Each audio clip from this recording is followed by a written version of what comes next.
பல கோடிகள் சம்பளம் வாங்கியும் இதுவரைக்கும் இன்கம் டாக்ஸ் பிரச்சனையில சிக்காத நடிகர்கள் யாரெல்லாம் தெரியுமா? லிஸ்ட்ல நம்ம ஃபர்ஸ்ட் பார்க்க போறதே விக்ரம். இவர் ஒரு படத்துக்கு 25 கோடி வரைக்கும் சம்பளமா வாங்குறாரு. ரீசெண்டா வெளிவந்த தங்கலான் படத்துல 25 கோடி தான் இவருக்கு சம்பளம். ஆனா இவர் சம்பளத்தை கொஞ்சம் ஏத்துனது அப்படின்னா சாமி ஸ்கோர் படத்துல தான். அந்த படத்தோட பட்ஜெட் பார்த்தோம் அப்படின்னா 53 கோடி தான். ஆனா அந்த படத்துக்காக விக்ரம் 12 கோடி வரைக்கும் சம்பளம் வாங்கினாரு.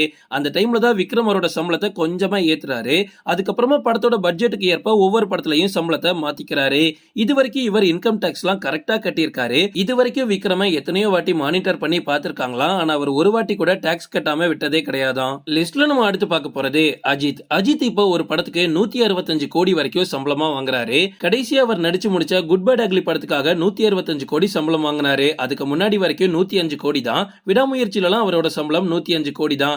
இத்தனை கோடிகள் இவர் சம்பளமா வாங்கினாலும் இதுவரைக்கும் ஒரு வாட்டி கூட இன்கம் டாக்ஸ் பிரச்சனையில இவர் சிக்கினதே கிடையாது.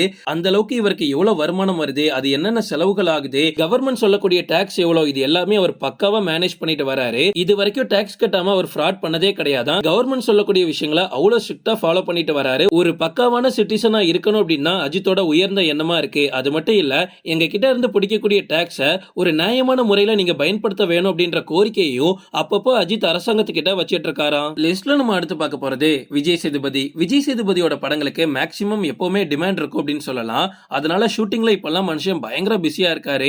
விஜய் சேதுபதி ஒரே டைம்லயே 2-3 படங்கள்ல கமிட் ஆகி நடிச்சிட்டு இருந்தாரு ஒரு காலத்துல. அப்பதான் அவரோட சேலரிய கொஞ்சம் கொஞ்சமா ஏத்திட்டு வந்தாரு.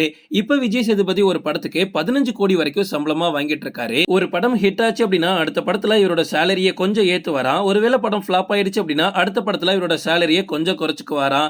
இந்த மாதிரி படத்துக்கு ஏற்ப அவரோட சேலரிய மாத்தி மாத்தி வாங்கிட்டு இருக்காரு. இது வரைக்கும் ஒரு வாட்டி கூட இன்கம் டாக்ஸ் பிரச்சனையில இவர் மாட்டினதே கிடையாது. அந்த அளவுக்கு டாக்ஸ சரிவர கட்டிட்டு வராரு. லிஸ்ட்ல நம்ம அடுத்து பார்க்க போறது கமல். கமலோட கெரியர்ல அவர் எத்தனையோ நல்ல நல்ல படங்கள் கொடுத்திருக்காரு. ஆனா மிகப்பெரிய இண்டஸ்ட்ரி ஹிட் அப்படின்னா அது விக்ரம் தான். அந்த படம் கிட்டத்தட்ட 300 கோடிக்கு மேல கலெக்ட் பண்ணிச்சு.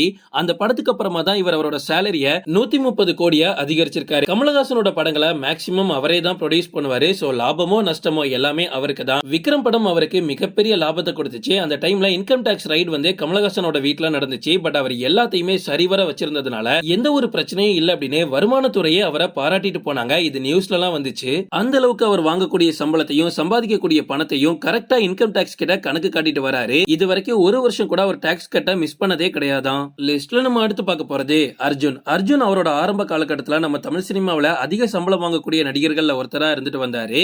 இப்ப படத்துக்கு ஏத்த மாதிரி சேலரி வாங்கிட்டு இருக்காரு. லியோ படத்துல விஜய்க்கு சித்தப்பாவா நடிச்சிருப்பார்ல, அந்த கேரக்டருக்காக இவர் 2 கோடி வரைக்கும் சம்பளமா வாங்கியிருக்காரு. இப்ப விடாமுயற்சியில 1.5 கோடி வாங்கியிருக்காரு. சோ படத்துக்கு ஏத்த மாதிரி சம்பளத்தை உயர்த்துறதும் குறைக்கிறதுமா இருக்காரு. இவர் இதுவரைக்கும் ஒரு வாட்டி கூட இன்கம் டாக்ஸ் பிரச்சனையில மாட்டினதே கிடையாது. அந்த அளவுக்கு பக்காவா டாக்ஸ் கட்டிட்டு வராரு. ஓகே ஃப்ரெண்ட்ஸ், இதோட நான் இந்த வீடியோ முடிச்சுக்கிறேன். இந்த லிஸ்ட்ல விஜய் வரலையே அப்படின்ற ஒரு குழப்பம் உங்களுக்கு இருக்கலாம். 2015ல வெளிவந்த புலி படத்தோட சம்பளத்துல கணக்குல வராத 15 கோடி தொகைக்கு கிட்டத்தட்ட 1.5 கோடி நஷ்ட ஈடு கேட்டிருந்தாரு விஜய். இது அந்த டைம்ல டாக் ஆஃப் த டவுனா இருந்ததுலாம் உங்களுக்கு ஞாபகம் இருக்கும். ஓகே ஃப்ரெண்ட்ஸ், இதோட நான் இந்த வீடியோ முடிச்சுக்கிறேன். இன்னொரு இன்ட்ரெஸ்டிங்கான வீடியோல நம்ம சந்திக்கலாம். Stay tuned.